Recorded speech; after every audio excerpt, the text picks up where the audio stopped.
Мастер-классы по якутскому декоративно-прикладному творчеству прошли в Мирном. Их провела известная в Якутии мастерица Анна Зверева.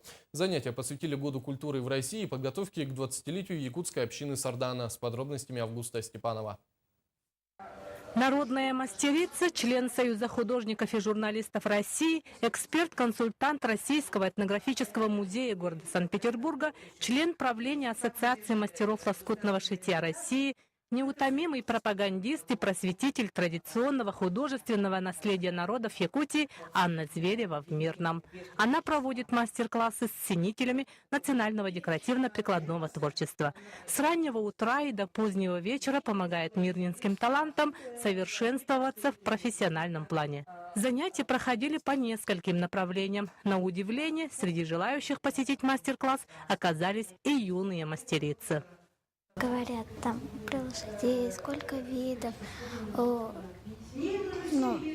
про Якутию, в общем, говорят. Ты сама шить, вязать будешь? Не, я учусь, люблю. По словам потомственной мастерицы по традиционному народному шитью и вышивке Анны Зверевой, якутское народное ремесло должно быть достоянием каждого и передаваться из поколения в поколение. Именно это стало целью встречи с известной мастерицей.